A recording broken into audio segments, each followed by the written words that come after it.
Muito boa tarde a todos. Obrigado por se juntarem a este Webinar Brasil da IGB, patrocinado pela ID Now, em colaboração com a Games Magazine Brasil, a GMB. Dou as boas-vindas para começar ao nosso querido Gildo Maza, editor da GMB no Brasil e também parceiro da Clarion Gaming pelo nosso portfólio. O Gildo, uma cara conhecida do sector, já cobriu vários eventos em todo o mundo, desde G2E, a ICE, a IGB Live, a IGB Affiliates, enfim, um montão. Gildo, muito obrigado por moderar este painel magnífico hoje e passo a palavra para você. Bom, em nome do IGB, ID Now e Games Magazine Brasil, eu dou as boas-vindas a todos que estão nos acompanhando nessa jornada em que vamos discutir o poder da verificação de jogadores para combater fraudes aqui no Brasil.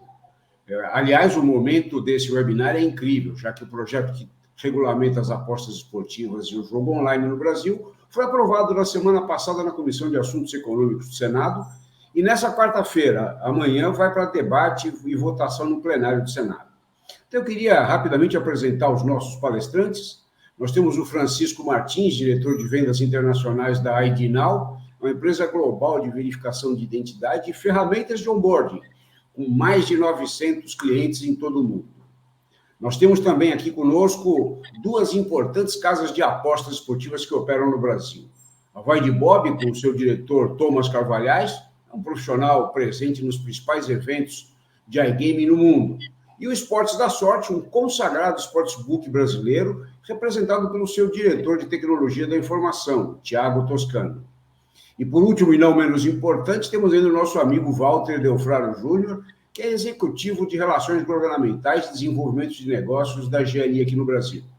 Também é outro nome que se destaca em eventos de iGaming em todo o mundo, e daqui a pouco ele nos deixa aqui, assim que terminarmos o nosso webinar, para participar de um outro seminário em que ele vai debater certificações no combate a fraudes. Então, eu queria já, de imediato, dar a palavra para o Francisco, que entende como ninguém de verificação de identidade. Francisco, o Brasil está regulamentando a iGaming e a validação de usuários chegou ao ponto de se pedir, inclusive, uma identificação dos apostadores por Face ID. Isso resolve ou falta mais alguma coisa? Como é que você vê esse processo de onboarding e de identificação de jogadores? Boa tarde. Obrigado, Gildo. Boa noite aqui de Londres. Boa tarde para vocês no Brasil. É um prazer estar aqui. Muito obrigado a todos que organizaram. E é um imenso prazer estar falando do Brasil aqui de Londres. Bom, Gildo, respondendo sua pergunta, é um início.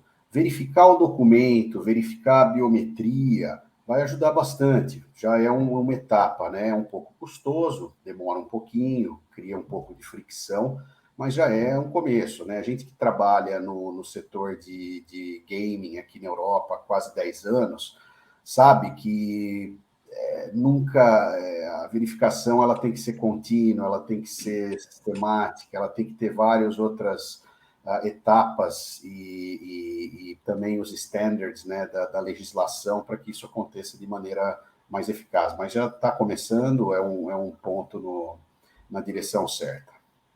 Bom, foi apenas uma introdução, quero aproveitar e deixar a todos os participantes do nosso webinar que o chat está disponível para perguntas. Eu já queria passar diretamente a palavra ao Thomas Carvalhais, que é realmente, vamos dizer, um dos grandes interessados em uma verificação adequada, num onboarding rápido. Thomas, quais são as necessidades de uma casa de apostas nesse sentido? Obrigado, Gildo. Obrigado, IGB, e pela oportunidade e também pela organização por parte da ID Now. É um prazer estar falando com vocês também. Como o Gildo me apresentou muito bem, meu nome é Thomas, sou profissional de iGaming há 12 anos, majoritariamente como gestor nas áreas de B2C. Gildo, sendo bem direto respondendo a sua pergunta, eu acredito que o nosso desafio principal é ter ferramentas eficientes que mitiguem o risco que nós temos enfrentado com relação a abuso, a fraude, risco, etc., ao mesmo tempo, sem desencorajar o jogador e sem gerar mais sem demandar mais tempo, né? Algo que seja eficiente para casa, que nos entregue a segurança e, ao mesmo tempo, dê a melhor experiência possível para o usuário. Esse é o grande desafio, na minha opinião. Sim, inclusive uma API bem adequada, já com captura de informações oficiais, como no caso do Brasil, a Receita Federal e o nosso conhecido Cadastro de Pessoas Físicas, o CPF, isso é fundamental. Francisco, as ferramentas disponíveis hoje no mercado oferecem isso?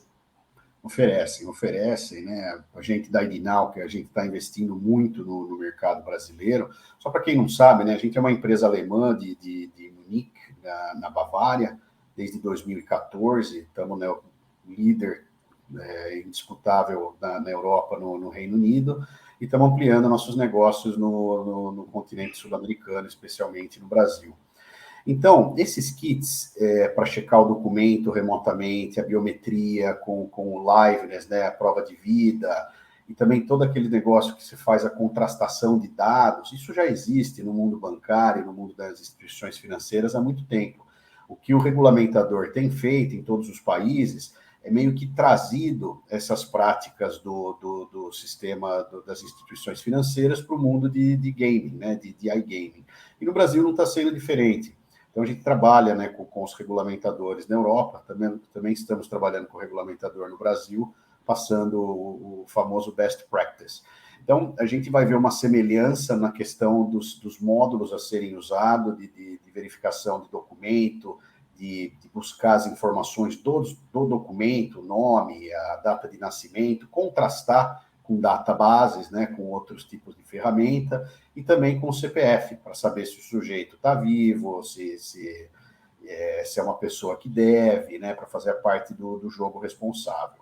Então, é interessante analisar todos esses módulos, porque, como o Thomas falou, tem que ser um sistema que não é tão intrusivo para o player, para o jogador no final. Ele escaneia o documento, frente e verso, tira uma selfie. O resto acontece no back-end, senão, se ele tem que ficar provendo informação, ele vai sair do seu site e vai para o seu concorrente.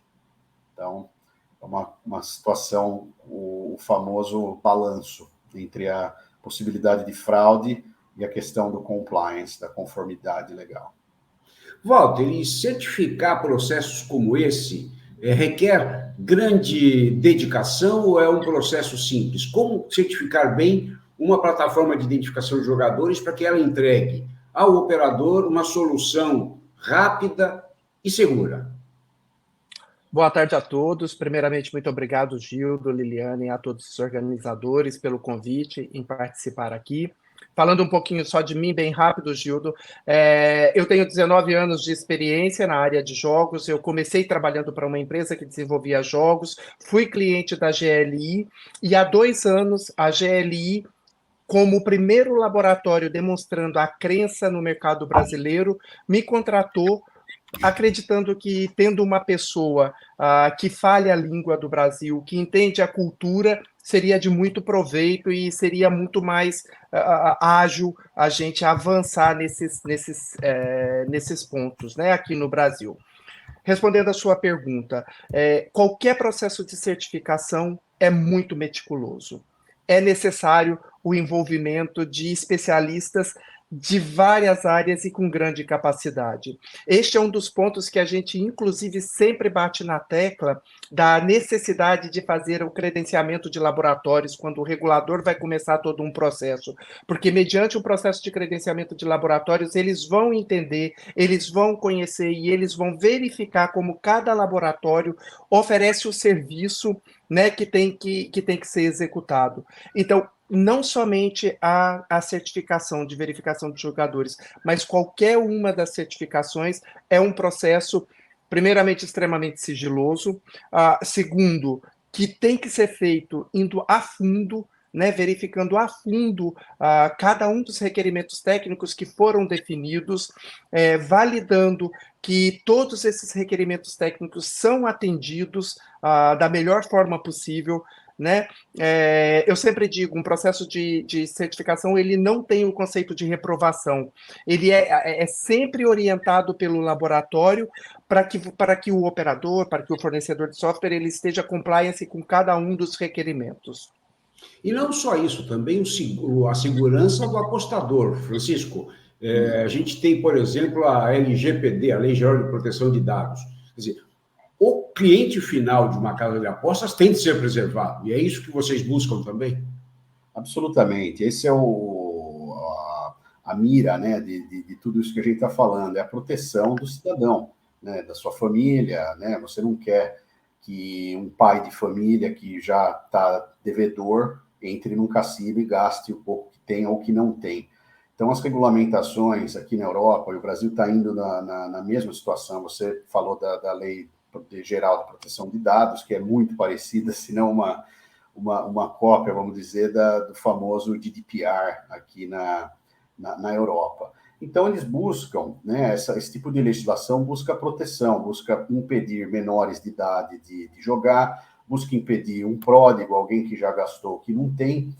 E aqui na Europa, em alguns países, a coisa vai além, Gildo, na situação, na situação que se o cassino não identificar corretamente e alguém que já foi listado como, né, viciado em jogo, perdeu uma fortuninha lá, ele pode chegar e falar assim, devolve meu dinheiro. E o cassino é obrigado a devolver, né? Porque por que você não me verificou corretamente? Então, toda essa verificação, toda essa legislação, a principal função dela é a proteção do cidadão, do indivíduo. E como oferecer aos sportsbooks, como nosso Vai de Bob aqui, Esportes da Sorte, um produto seguro, ao mesmo tempo que seja rápido e que garanta o combate a fraudes? E que fraudes seriam essas que podem ser combatidas com uma boa verificação e validação de identidade? Essa é como é que fala, o $1 million question, né? A pergunta de $1 milhão.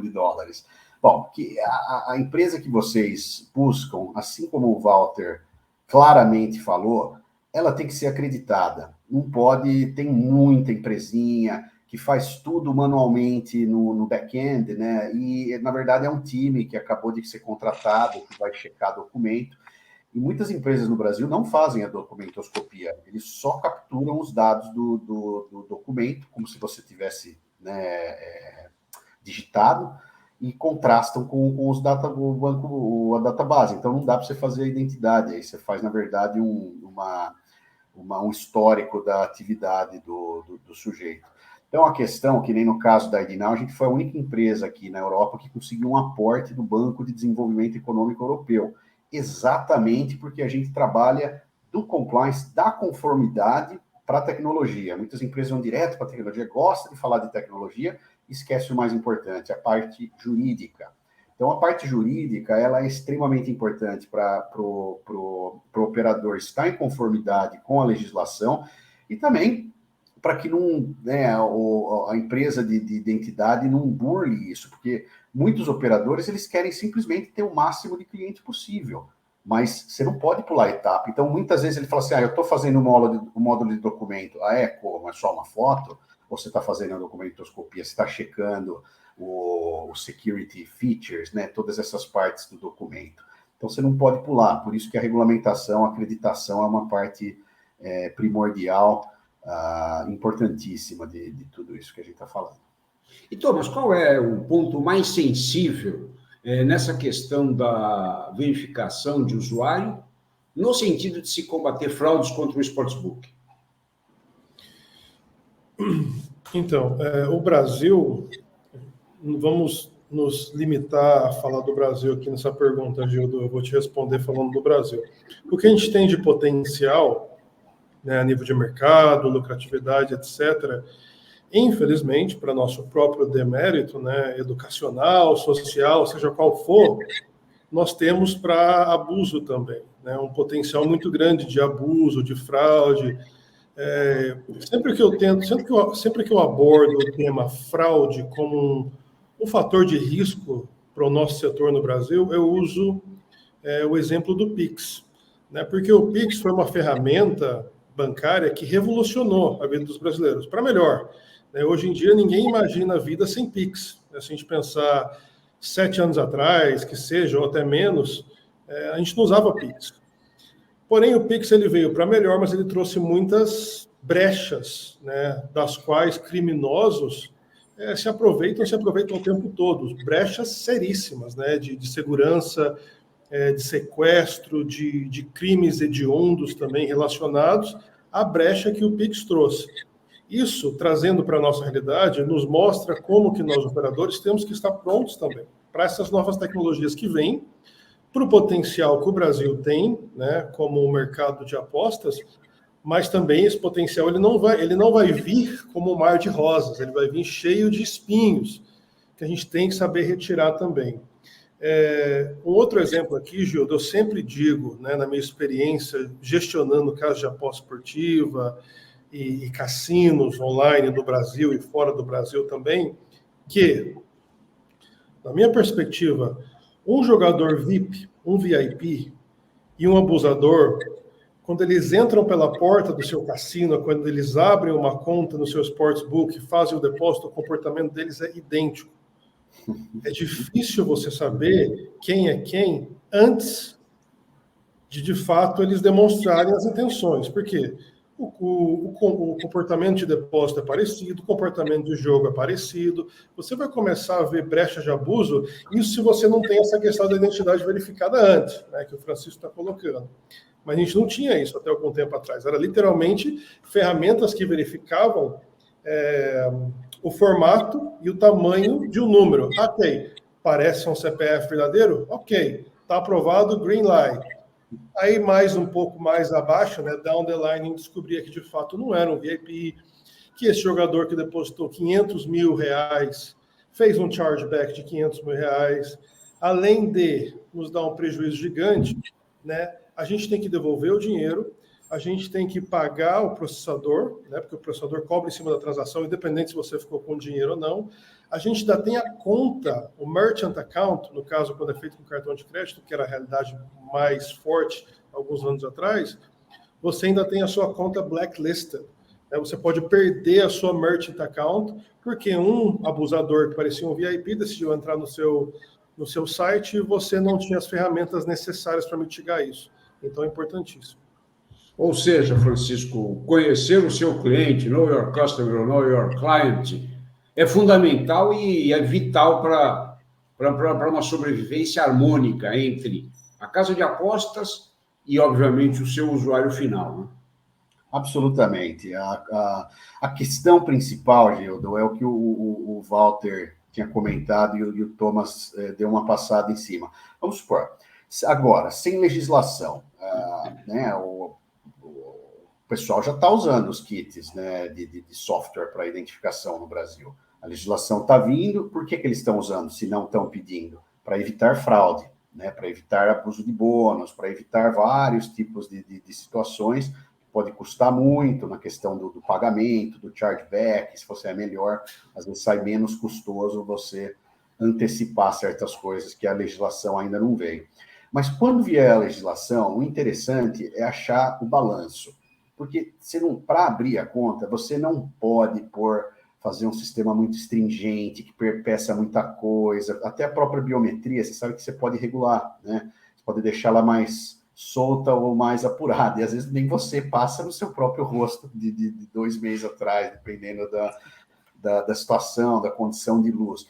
Então, eu acredito que vai ter uma conformidade, né? Um estilo, tipo, às vezes, pelo menos na entrada, para fazer o mínimo necessário para ficar em conformidade, mas na hora da saída, na hora de tirar o dinheiro, eu acredito não só o legislador, mas também os operadores, e o Thomas vai falar um pouco disso, vão ter que fazer o possível, porque na hora de tirar dinheiro, o usuário não vai deixar de fazer, falar assim, tá chato aqui, vou fazer outra coisa, vou abrir conta com o outro. Não, ele tem que tirar o dinheiro.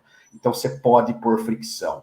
Então, a gente tem que pôr a fricção onde pode, porque senão você acaba com a vida do operador. Se você enche de coisa, ninguém abre conta lá.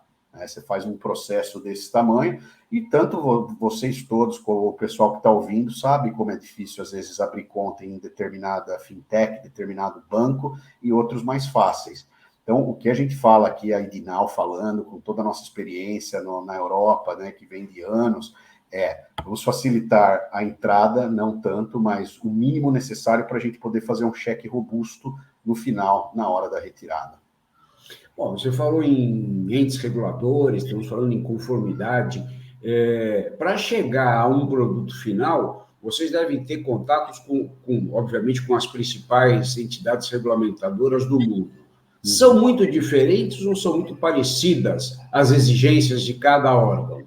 São muito parecidas. O que muda detalhes, mas esses detalhes, na hora da implementação, na hora jurídica, nossa, você cria uma situação semântica, vamos falar assim, enorme, né? Então, na própria Europa, a própria Alemanha, que é o lugar mais regulamentado do planeta em questão de privacidade, né? A gente, por ser uma empresa alemã, fica fácil trabalhar em outras jurisdições, né? Mas muda, né? A Alemanha gosta do resultado sem depender de inteligência artificial, eles gostam do humano fazendo, o que aumenta o custo drasticamente. A França não precisa disso, mas gosta de que seja tudo filmado, guardado e tal. Então, cria fricções. Aqui no Reino Unido é um pouquinho mais solto a coisa, né? Você consegue abrir com só comparação de dados, mas você começa a fazer pagamento, daí eles fazem o famoso step-up.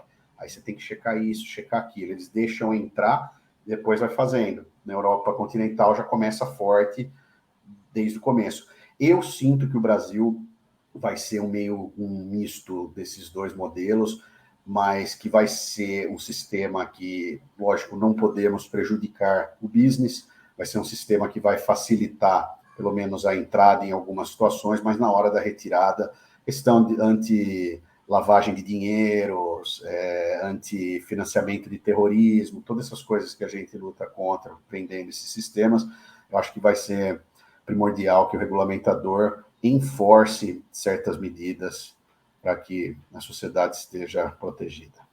E, Walter, antes da gente passar novamente para o Thomas, eu queria saber de você o seguinte: você, como uma empresa certificadora, tem acompanhado muito de perto o que está sendo desenhado pelo Ministério da Fazenda, por todos os envolvidos no processo de regulamentação.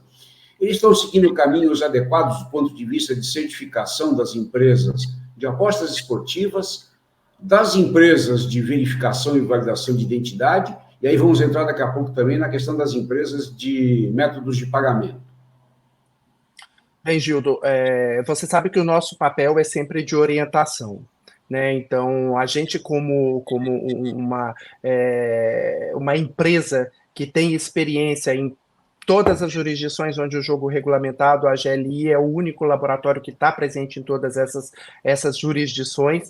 A gente traz, não só a nível federal, mas como para os estados, a gente oferece essa experiência, a gente comenta, a gente orienta como deve ser feito, né? E por aquilo que a gente já viu, aquilo que já foi publicado, aquilo que tem sido feito, a gente tem visto que sim, que todos eles, em todas as esferas, eles estão muito propícios a seguir as melhores práticas da indústria, né?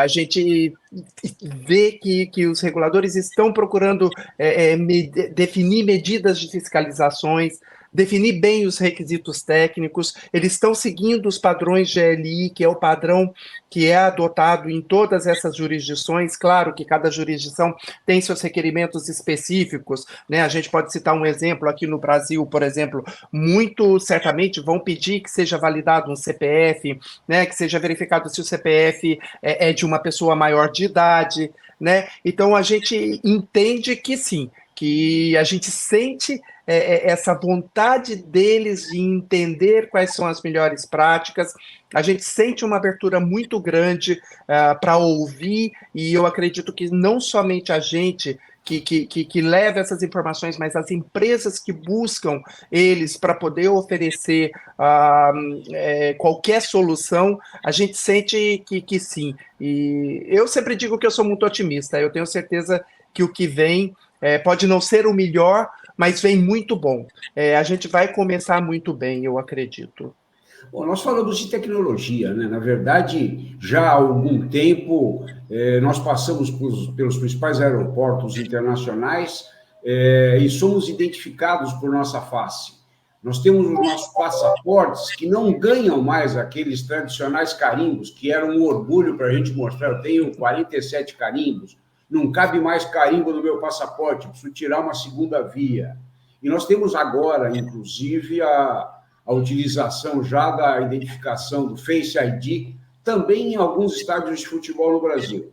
Thomas, você vê que essa é a direção que o setor de apostas esportivas vai seguir também, acompanhando o desenvolvimento tecnológico, acompanhando a regulamentação e utilizando ferramentas como as da ID Now? Obrigado, Gildo. Eu acredito que sim. Eu acredito que esse é o futuro. Não pensaria que é um futuro para já, né? Porque se nós, assim, tendo que ser bem realístico sobre a realidade, né, o status atual do Brasil como mercado de apostas no momento, nós não temos uma regulamentação ainda, né? Está quase lá, mas ainda está no quase. Um exemplo que foi citado aqui, eu prefiro assim, eu vou estar abordando os básicos primeiro, tá, Gildo? Antes de estar projetando um pensamento mais futurístico com relação a experiências que a gente já tem hoje, por exemplo, em estádio de futebol, em aeroporto, você está certíssimo.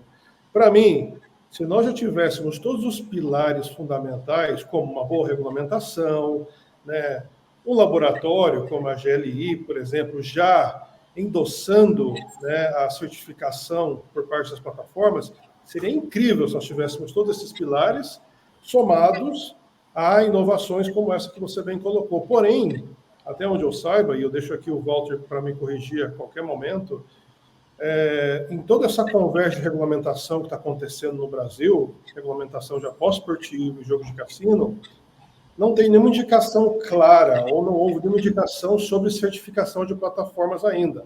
Obviamente que nós, do setor, conhecemos o trabalho da GLI, de outros laboratórios que fazem isso, sabemos quem são as empresas sérias, mais uma vez falando da GLI, mas até onde eu saiba, Walter, eu posso até passar para você já, o governo nem falou sobre certificação de plataforma ainda, né?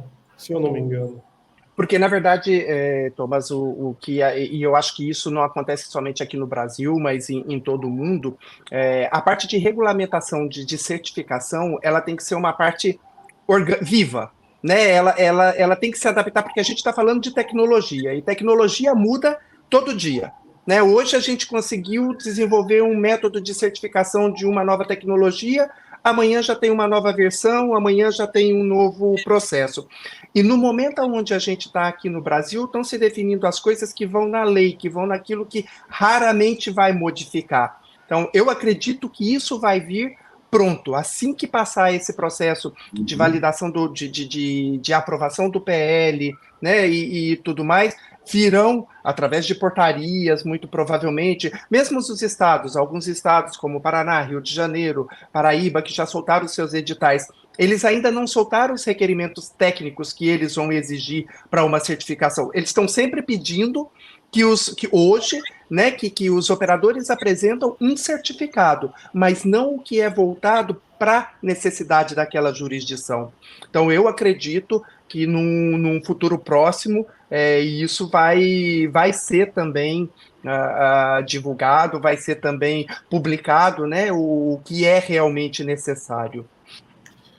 Obrigado, Gildo. Eu só queria terminar aqui, mas obrigado, Walter, pela resposta perfeita, assim, cirúrgico, agradeço, porque até me educou nessa questão aí. Agora, uma coisa que você falou, Francisco, que é bem real, pelo menos para mim como operador, e dando as boas-vindas ao Thiago também, da Esportes da Sorte, que é um operador igual a mim, também companheiro de caminhada aí no mercado brasileiro. Francisco, uma coisa que eu via muitos operadores pensando como filosofia para registros, né, no que diz respeito a registro, depósito, vamos abrir a porteira o máximo possível, claro, com certo cuidado, não escancarar a porteira, mas abrir a porteira. Tanto que tem sites de aposta no Brasil que exigem apenas um e-mail para cadastro. A partir daquele momento, você já pode fazer um depósito. E, posteriormente, no eventual retirada, aí você vai, eu não sei até onde isso é ético, é legal, mas é a abordagem de muitos, entendeu? Porque depois, na hora de uma retirada, eu vou bombardear você com todos os requisitos do mundo, quero o seu documento certificado, com assinatura reconhecida em cartório, exemplo, tá? Eu estou aqui sendo ridículo no exagero, mas tem sido uma abordagem assim, se nós tivéssemos, né, se tivéssemos uma ferramenta que mitiga esses riscos sem, mais uma vez, impactar a taxa de conversão, que é a nossa grande preocupação, eu acredito que é um futuro muito interessante, sim. Complementando o que o Thomas falou, né, além de a gente, no cadastro, ser super complicado, né, a gente botar qualquer outra coisa, hoje em dia no mercado, principalmente que ele não está regulado, no mercado regulado, onde todas as empresas vão caminhar da mesma forma, e se torna mais fácil, né? Hoje em dia, no mercado não regulado, ele não é justo nem para o consumidor, nem para o operador que quer trabalhar dessa forma, né? E as ferramentas, hoje em dia, também ela tem pouca, eu posso dizer, pouca qualidade de entrega para as fraudes no Brasil. Correto. É uma coisa, voltando ao que o Walter falou antes, a regulamentação não está pronta, a gente não sabe qual será a exigência. Eu acredito que checar não só o e-mail, checar o CPF, ou pelo menos alguns dados vai ser necessário. Eu quero lembrar também que, né, a gente que trabalha no mercado europeu há 10 anos, o que a gente vê de, não vou falar palavrão aqui, mas de erros que os regulamentadores fazem. Na própria Alemanha, eles criaram um método que tinha que fazer uma transação de 1 centavo para abrir conta no banco. Então, o pessoal está acostumado a fazer identificação via vídeo, né? Aí a gente fez um lobby forte, a gente conversa com eles, com a BaFin, né, que é o regulamentador alemão, falou assim, precisa automatizar. E alemão, sendo todo certinho, então tá, vamos fazer assim. O que aconteceu? A exigência deles matou o use case. Ficou muito pesado, o pessoal fazia o dropout, falou, eu não vou dar minhas coisas, número, nome de banco, nada disso, e não fazia, e continuava fazendo o método clássico, que é super caro, demorado e tal. Então, às vezes, a regulamentação ela pode atrapalhar. A gente tem que estar muito ciente disso e muito sério conversando com o regulamentador para que se copie uma coisa boa, né? Mas vai ter que ter um pouquinho de cheque, de verificação no começo. Talvez, pelo menos, a captura do documento, sem checar, sem fazer a documentoscopia, só uma cópia, só para cruzar os dados, de repente, no final, Thomas, Tiago, daí faz a coisa total, né? Falou, agora vamos verificar o documento, tal, e todos o que vem junto, né? Porque você tem nome, tem endereço, você tem... Aí você faz a biometria de acordo com o documento, de acordo com o database do SERPRO, né? Do CPF, tem muita coisa para fazer. Eu acredito, estou nesse ramo de tecnologia de identificação há 8 anos, antes disso eu estava em pagamentos, eu sofri as dores do Know Your Customers, né, do conheça seu cliente. Então, sabendo o que aconteceu aqui, geralmente, né, o Brasil acaba sendo um desdobro do que acontece no hemisfério norte, a tecnologia já está aí, né, tem que ver o que o legislador vai pedir, né, se ele vai pedir só um cheque no começo, no final, se é uma coisa contínua. Aqui eles já estão falando de verificação contínua, passivamente. Bom, Francisco, você acabou de jogar a bola em campo, então eu queria saber do Thomas e do Tiago, pode ser inclusive nessa ordem, se vocês estão satisfeitos hoje com as ferramentas que vocês recebem para verificação e validação dos seus usuários nas casas de apostas. Obrigado, Gildo. No momento, sim. No momento, a gente tem conseguido mitigar bastante potencial fraude, o potencial abusador. Nós vemos, depois de um relatório, de uma filtragem de contas que não passaram, porque o número do CPF não era validado contra, né, a base de dados da Receita Federal, era um CPF falso, né, o que é mais do que esperado no Brasil, infelizmente. E, posteriormente, né, comercialmente falando, que é o mais importante para a gente também, no momento da retirada, o jogador que é legítimo, o jogador que é genuíno, ele consegue facilmente providenciar o que é praxe, né? Exigência de instituição bancária, que é como é que fala? Um selfie, né? Mostrando que você de fato é quem está naquele documento que foi enviado anteriormente. Conta bancária bate com o número do CPF. Basicamente são esses os requisitos. Existem funcionalidades técnicas, né, inovações em volta de tudo isso, mas eu acredito que o básico é isso, né? O pão de cada dia é corroborar, verificar que aquela pessoa existe, aquele documento é de fato daquela pessoa. Se isso é comprovado, Gildo, a gente vai ter mais do que prazer em manter negócios com essa pessoa. Então, no momento, eu diria que sim. Bom, então o Thomas acabou de falar sobre o aspecto, vamos dizer, comercial desse processo.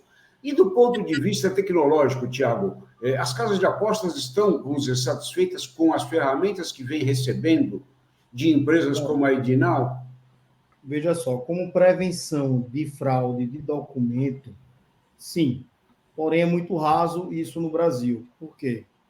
Porque no Brasil existem grupos que alugam documento, forjam documentos, ou seja, o Brasil ele não tem uma punição muito clara para um fraudador, né?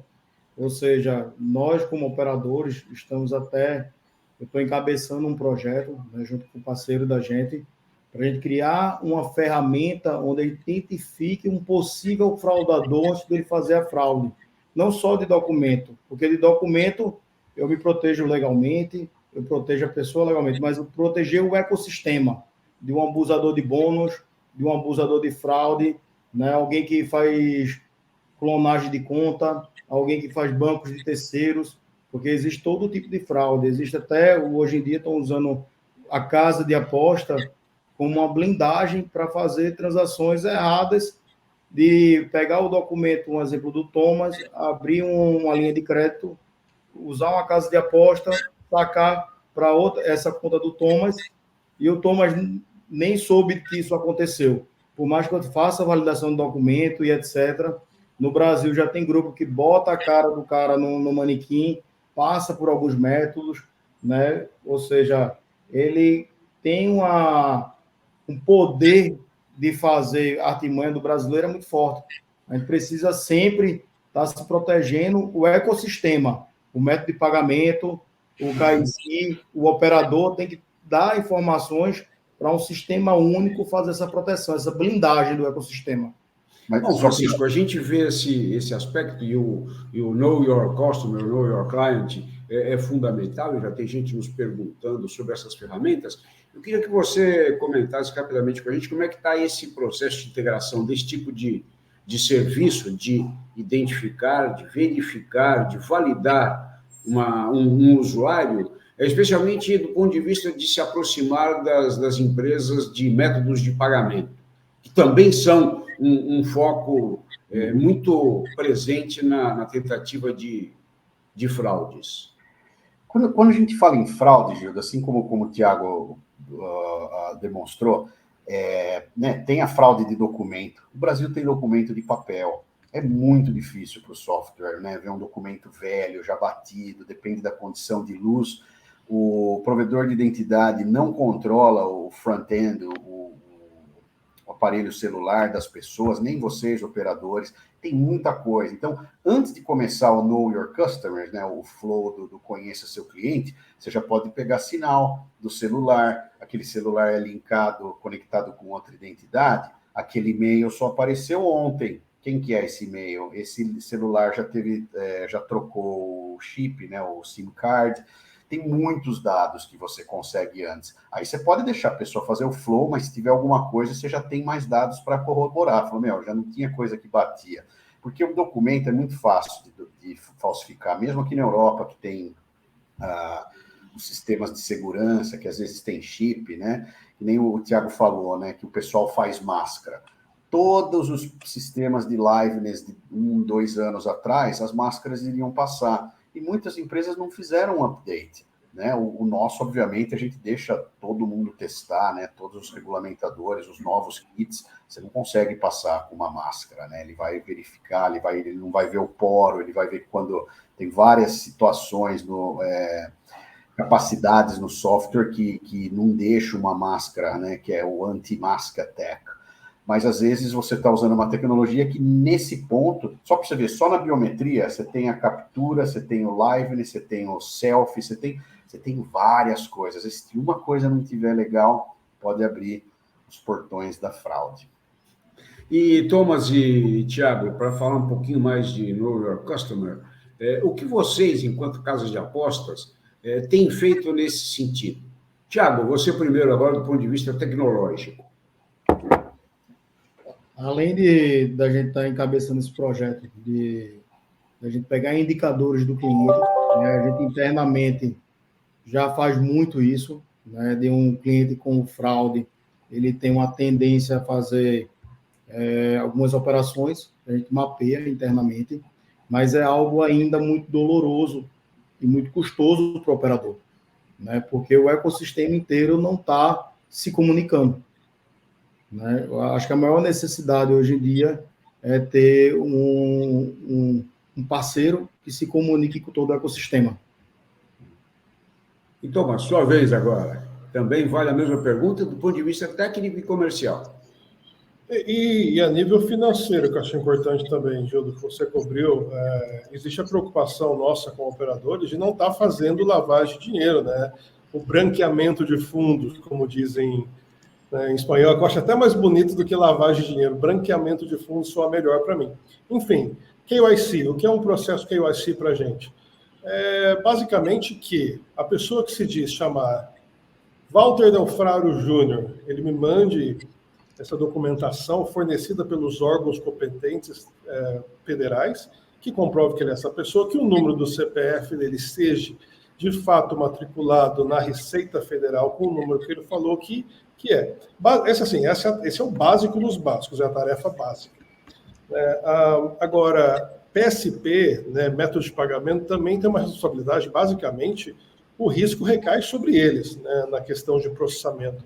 Nós somos responsáveis também, acabamos servindo como veículos, se não temos essa consciência de que dinheiro estamos movimentando, mas os métodos de pagamentos mais responsáveis que eu conheço também têm diretrizes e formas de mitigar isso na questão do montante, né, o que nós chamamos de threshold, né, o montante máximo que o jogador deveria estar movimentando por mês.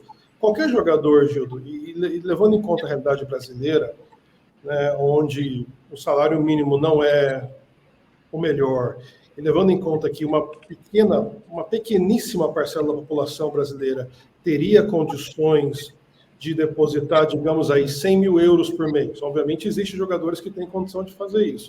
Mas, alguns métodos de pagamento que eu conheço e são populares no mercado, um jogador que deposita mais de 10 mil euros por mês através do método deles, eles já vão estar pedindo, eu quero ver SOI, Source of Income. Eu quero ver, entendeu? Source of Income é a origem dos fundos. Isso é uma boa prática que os métodos de pagamento, basicamente os europeus, todos têm, tá? E alguns métodos de pagamento brasileiros também têm. Eu acredito assim, obviamente isso pode me machucar comercialmente, pode danificar a experiência do jogador, especialmente se é um VIP, mas o nosso dever é esse. Nós, como operadores, temos que saber balancear, colocar isso aqui numa balança justa. Até onde eu posso ser leniente com um jogador que está depositando 500 mil euros na minha conta em 5 meses, mas eu não sei de onde vem, e até onde eu devo fechar o cerco e fazer da vida desse jogador um inferno administrativo no quesito de eu quero extrato bancário, eu quero assinatura do teu gerente, eu quero reconhecimento em cartório, eu quero saber de onde vem esse dinheiro. Então, o nosso desafio é esse, mas o KYC, para mim, ele é muito básico. E vamos dizer, o compliance é fundamental, não é, Walter? Justamente para mitigar problemas de lavagem de dinheiro ou, como prefere o nosso amigo Thomas, o branqueamento de fundos ou de capitais. Daqui para frente. E também outras práticas, como combater também crimes de terrorismo e tal. Então, você exigir isso de um apostador, nem que seja um autoapostador, tem esse comprometimento, vamos dizer, comercial do cara ser impactado com essa exigência, mas do ponto de vista de compliance é fundamental. Fundamental, não é? Exatamente, é fundamental. Todo esse processo do que deve ser pedido, eu acho que tem que ser encontrado um equilíbrio, né? A gente não pode ser tão frouxo que vai passar coisas e nem pode ser tão rígido que vai impedir que o processo funcione, né? E existem várias formas de se fazer isso, desde o momento do cadastro do cliente, né? Oferecer para ele um processo seguro, para ele poder acessar a conta dele, né? Utilizar esses softwares que o Francisco tem mencionado, de verificação de identificação da face, né? De reconhecimento facial, a geolocalização do jogador, por exemplo, pode ser utilizado para poder verificar isso. Eu, por exemplo, eu faço o cadastro da minha conta e eu estou localizado em São Paulo. No primeiro momento do depósito, que foi 15 minutos depois, eu já estou lá em Fortaleza. Como que isso pode acontecer? Né? Então, existe várias formas de verificar que nem vai levar um trabalho tão grande para o jogador, não permitir que ele transfira fundos de uma conta de um operador para outro operador, né? A conta origem do dinheiro tem que ser a conta destino no momento do saque. Então são processos que podem ser adotados, que podem ser implementados, que vai trazer segurança e, de uma certa forma, não vai perturbar, não sei se essa é a palavra melhor, né? Mas não vai deixar o jogador, o cliente, tão de saco cheio de estar fazendo todo o processo. Mas é essencial, sim, com certeza, a questão de compliance. E é possível, Francisco, oferecer tudo isso para as casas de apostas, como o Vai de Bob, como Esportes da Sorte, sem grandes fricções? Então, Gildo, vamos supor que isso seja uma exigência legal. Se for uma exigência legal e todas tiverem que fazer, legal. Agora, as que quiserem fazer por uma questão moral e ética, vão acabar perdendo o negócio. É isso que a gente tem que ver. Né? Em todo mundo onde tem KYC, como o Thomas já tinha falado, as instituições de pagamento, que são, né, geralmente as leis são mais stringentes ainda, né, para a instituição financeira, eles têm que checar várias coisas. Se o cara está depositando assim, tem que ter o source of funds, né, a origem do fundo, tem muita coisa já checada. O que a gente tem que trabalhar junto é para ter uma federação de dados, né, uma questão que a gente já tem alguns insights, que nem o Walter falou. Pô, o cara não pode estar em São Paulo, na Nigéria, na Ucrânia no mesmo dia. Isso é fisicamente impossível. Então tem que ter os accelerometers, né? Aqueles sistemas que verificam isso. Geralmente as instituições de pagamento têm. Geralmente as boas provedores de identidade, eles têm um sistema holístico para saber de onde vem aquele telefone, aquele sinal, que operadora de telco, de telecomunicações que está fazendo. Aquele e-mail foi criado ontem, então já dá uma flagzinha, né? Como é que fala? Um alerta. Então, é uma coisa holística, mas o heavy check, que a gente fala, né? O cheque pesado é a documentoscopia com a biometria, com o liveness detection. E, além disso, não basta. Você tem que saber se a pessoa é politicamente exposta, se ela já teve um crime, alguma sanção penal por... Como é que é, Thomas? Branqueamento. Eu vou usar isso de agora, branqueamento de fundos ou qualquer outro tipo de atividade, né? Financiamento de terrorismo. Aqui, só para vocês verem, o Banco Santander, o ano passado, levou uma multa de mais de 100 milhões de esterlinas, porque eles receberam alerta que seus usuários estavam mandando dinheiro para certas cédulas. Eles não fizeram muito, tomaram uma multa enorme. Então, é uma coisa assim que com certeza, os regulamentadores no mundo inteiro sempre estão um passo atrás. Mas a gente vai ver o desenrolar disso e muitas instituições de nome tendo sanções contra elas porque não fizeram meio que vista grossa. Bom, e Thomas, a gente vê o caso das empresas de métodos de pagamento.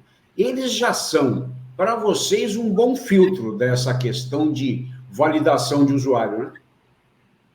Perfeitamente, sim. Eles já estão uma vanguarda para a gente, ditam as tendências do que a gente vai ter que fazer, né? Até porque o setor bancário no Brasil é muito bem controlado, muito bem fiscalizado, muito bem gerido, né? Então, com certeza, serve como uma bússola para a gente, sim, Júlio. E, Tiago, e aí também... Eu gosto de ouvir você, especialmente do ponto de vista de tecnologia, né? Essa proposta desse grupo que você citou que está participando, seria criar algo como o score do Serasa, que nós temos aqui no Brasil, que talvez o Francisco conheça. Exatamente. O que acontece? Funcionaria da mesma forma, a gente categorizando o nível de risco de um jogador, tanto para a fraude de qualquer natureza, como também para o ecossistema dos operadores. Ou seja, um jogador com a nota mediana que entrou agora não teria acesso a bônus. Um jogador com alto score poderia ter acesso a bônus e incentivos da empresa. Isso melhora tanto a entrega de promoções como a qualidade do serviço. E hoje em dia a gente tem que fazer a régua por baixo. No Brasil, todo mundo pode fazer fraude, né? Isso é muito ruim para o operador, muito ruim para o método de pagamento, para todos. Porém, somos ilhas de informação. Eu tenho uma informação de fraude, o Thomas tem outra, um método de pagamento tem uma informação, o outro tem outra. Pela lei, a gente não pode transacionar informações, né? Eu não posso dizer para o Thomas, Thomas, o Gildo é um jogador ruim, né? A gente tem que ter informações que a gente alimente um órgão, que crie uma nota baseada em seus fatores, que pode ser N, e daí eu protejo a privacidade do usuário, e daí tanto o Walter, mas se o Walter fosse um operador de campo, saber, o Thomas como operador, ou seja, método de pagamento, todo mundo vai saber o score daquele CPF, e daí tratá-lo de acordo. Um exemplo, o Francisco recebe lá o meu CPF, mas ele está com o score baixo.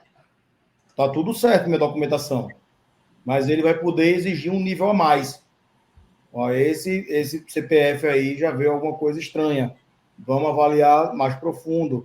Ou o Thomas pegar e dizer, não, esse CPF aqui já tem um score muito bom, eu vou dar um bônus para ele retornar a jogar, ou então para ele continuar jogando no meu ecossistema, bonificar ele por estar chegando na minha casa. Que hoje em dia a gente tem uma régua muito baixa por causa das fraudes. Bom, por incrível que pareça, nós estamos chegando quase ao final do nosso webinar, então eu queria passar a palavra a vocês para algumas considerações finais, e aí depois eu explico o porquê, mas vou passar primeiro para o Walter, suas considerações finais, Walter, sobre o tema que nós discutimos aqui hoje. Bem, Gildo, eu acho que cada vez mais fica claro o caminho que a gente tem que seguir aqui no Brasil para poder trazer a regulamentação da melhor forma possível, né? Cada vez que a gente conversa sobre um tema, a gente vê que a gente tem muito ainda que aprender e a gente tem muita coisa para implementar, muita coisa para poder desenvolver aqui dentro. E eu acho que é muito importante a gente está nessa batida que a gente está constantemente oferecendo esses web winners, eventos como este que eu estou participando hoje aqui em Porto Alegre, é uma forma da gente levar o conhecimento não só aos operadores, mas a gente também tem que começar a levar o conhecimento para o jogador, porque a gente está num momento que a gente vai trazer a regulamentação para que ele possa entender a importância de, na hora de ele escolher o operador que ele vai jogar, a bet que ele vai querer jogar, ele ir para uma que seja que seja credenciada, que seja autorizada, todo o suporte que ele vai ter por trás a partir do momento que ele escolher isso, né? Então, eu acho que é de extrema importância a gente estar continuamente falando sobre isso. Tiago, o Walter falou sobre desenvolvimento e sobre tecnologia. É isso mesmo? Quer dizer, temos de entregar para o usuário final, a partir daquilo que recebemos, a melhor experiência do usuário? Exato. Esse é o caminho. E eu acredito que o setor mais unido, né, quanto um setor responsável em trazer a segurança, né, para os clientes e para o ecossistema, eu creio que o caminho é esse, né, a união do setor frente às fraudes, vai melhorar todo o ecossistema e daí a gente vai conseguir entregar um benefício melhor para os nossos clientes. E o cliente entender que quando ele fizer uma fraude, ele pode ser realmente retirado daquele ecossistema. Bom, Thomas, o Tiago falou uma palavra que a gente tem repetido bastante, que é ecossistema. Não é casa de apostas, não é empresa de validação de identidade, não é uma empresa certificadora, não é o usuário final e nem é, por exemplo, a imprensa. somos todos nós parte de um mesmo processo, né? Então, as ferramentas precisam ser cada vez mais focadas em todo esse ecossistema. Totalmente de acordo, Gil. Totalmente. Eu acho que são peças minúsculas, né, que se movem ao mesmo tempo como um todo. Eu acho que a escolha da palavra, do termo ecossistema, ela não poderia ser mais acertada, por parte do Thiago, mais oportuna também, e muito bem colocado, Gil. Eu tenho visto muito, cada vez mais, as palavras ser usadas. Eu acho que ela define bem, porque são várias partes que se movem ao mesmo tempo. As minhas considerações finais, e eu fiquei muito surpreso também, muito impressionado com esse projeto que o Thiago mencionou. Acredito que isso vai ser de bastante valia também para o setor de iGaming no Brasil. E as minhas considerações finais é que é justamente isso. Nós precisamos, sim, ter consciência do quanto isso pode nos afetar, mas, ao mesmo tempo, né, eu volto para a tecla básica, tendo em mente sempre o usuário, que é o usuário bom, o usuário que nós buscamos, né? Nós não podemos punir o bom jogador e não podemos facilitar para o criminoso. Esse é o nosso desafio. Eu sei que são palavras que podem até soar redundantes, mas voltando à tarefa básica, né, o basics do dia a dia, eu acho que o nosso objetivo é justamente esse. Bom, Francisco, você ouviu aí as inquietações, as necessidades e, obviamente, os apontamentos do Walter sobre regulamentação e tudo mais. ID Now is ready for? Estamos mais do que prontos, né? A gente traz toda a experiência que a gente já conquistou no velho mundo, né? Sendo a líder absoluta aqui na Europa.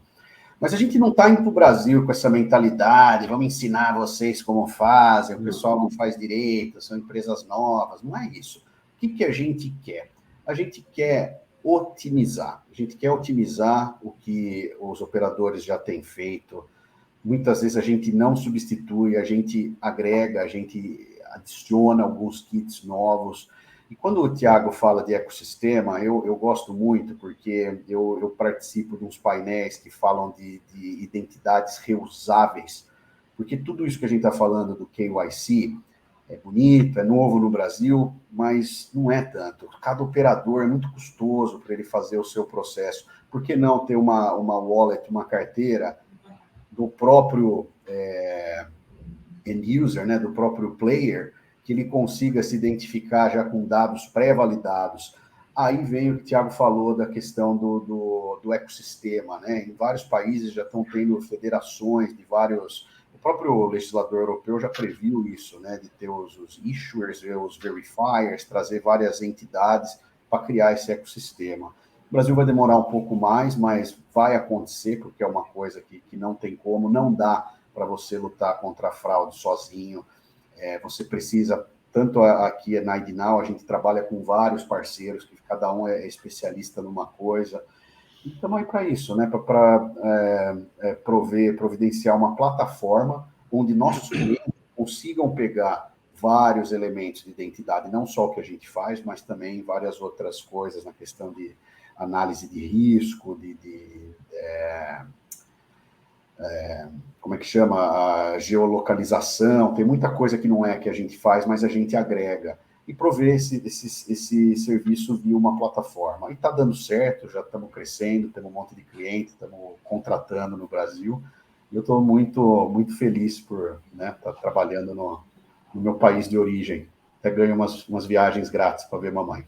Então, eu queria agradecer, Francisco, sua participação e, mais ainda, seu patrocínio ao nosso webinar, com toda a experiência ligada ao tema central do nosso encontro, ao Walter Delfraro Júnior, que muito atento aos processos de regulamentação, acompanha justamente esses passos de certificações. E, obviamente, ao Thomas e ao Thiago, por serem operadores de apostas esportivas, e é legal a gente ter duas pessoas com perfis diferentes. O Thomas, que é muito mais focado no negócio em si, na parte comercial e de oferta de produtos, e o Thiago, no desenvolvimento das tecnologias que o Esportes da Sorte coloca à disposição de seus usuários finais. Quero, por fim, agradecer a todos vocês que nos acompanharam nesse encontro, dizer que amanhã, provavelmente, teremos a votação no Senado do projeto que regulamenta as apostas esportivas no Brasil. É possível que também, na parte da manhã, no Senado, comecem os debates a respeito do PL 442/91, que legaliza todas as verticais de jogos no Brasil. Então, fiquem atentos a tudo isso. Tomara que a gente tenha mais novidades no nosso setor de gaming e iGaming o mais rápido possível. Muito obrigado, meus amigos, e tudo de bom para vocês. Espero vê-los o mais rápido possível novamente. Um abraço. Obrigado a todos. Obrigado, pessoal. Prazer. Obrigado. Até mais. Obrigado, E a todos vocês, muito obrigado. Obrigadão.